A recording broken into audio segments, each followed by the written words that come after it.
Welcome back, where we continue the review of the 1-to-100 Gage-Ing starter set.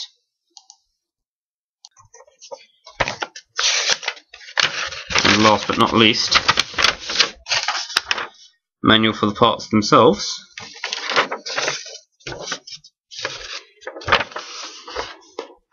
So, showing the different pieces there.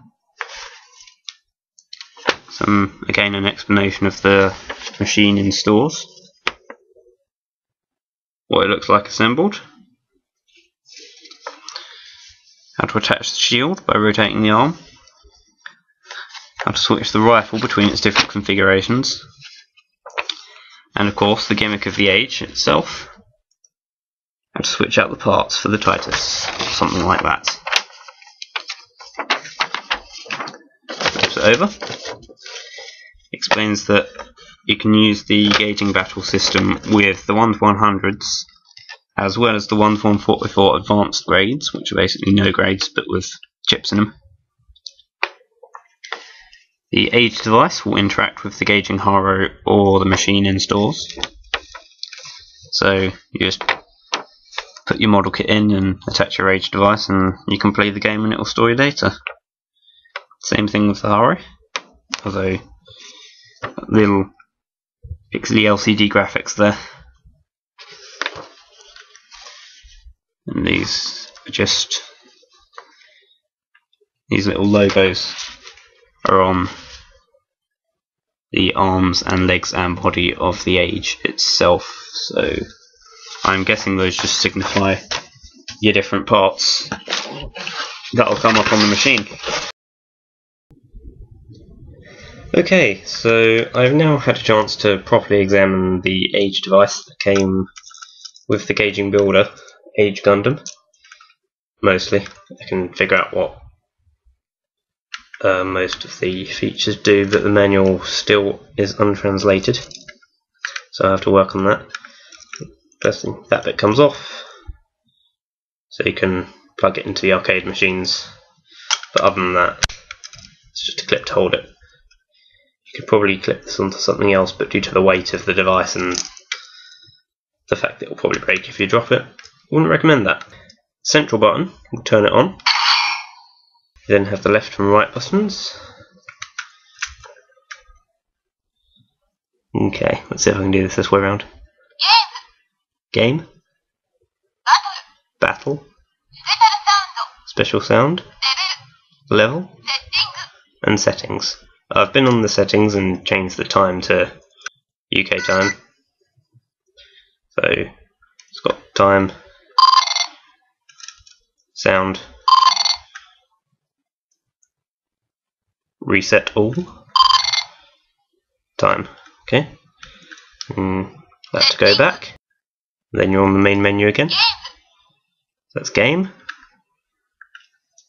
Enter. Game 1. Game 2, Game 3, Game 4, Game 5, Game 6, Game 7, and back to Game 1. So there are 10 little mini games on here. There's like a sort of a basic Space Invaders thing, a Pong type thing. I haven't looked at them all and I probably won't because it's just a little LCD screen, but you can just use them to occupy yourself when you're bored, I guess. Battle, I'm not entirely sure what that does. I believe that's the setting for use of the actual arcade machines. Special sound is various sound effects from the series, so if we go into that, Special sound 1.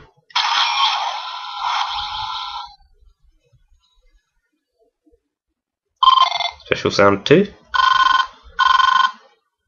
It's the ring it makes. More about that later. Special sound 3.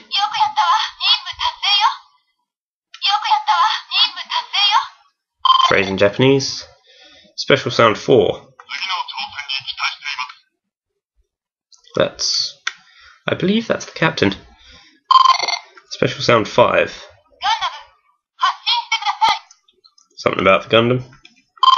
Special sound 6.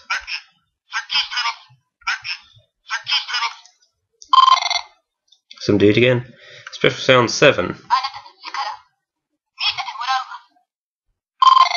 special sound 8, and back to special sound 1. And level, which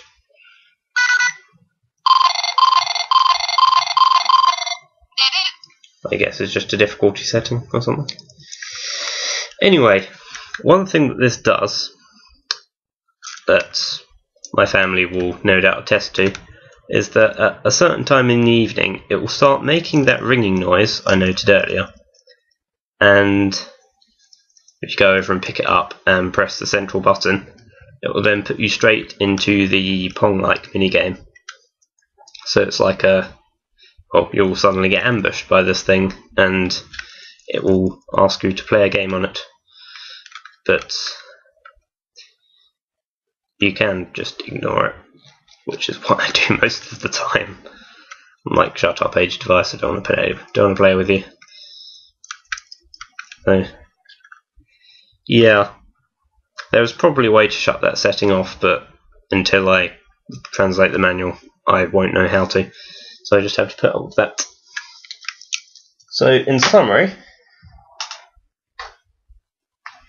the Gage-Ing builder set, you get a little electronic widget that makes some nice sounds, but is ultimately not much use without the arcade machine or the Haro, which is too expensive for me to consider ordering.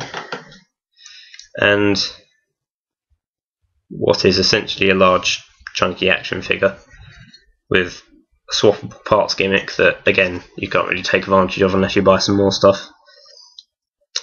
So I'd say that if I had the option to, I probably would not have gotten this, you know, if I went back in time or something and my money got refunded or whatever. I'd probably just have spent the money on more Gunpla, because it's okay, it's fun, but it's not a kit, and the Age device has an annoying sub function. So anyway, that was the review, if you were curious about it, like I was, and I have saved you the trouble of actually going to get the damn thing. Okay, for the next review we'll be back to the G Gundam kits, so I'll see you then.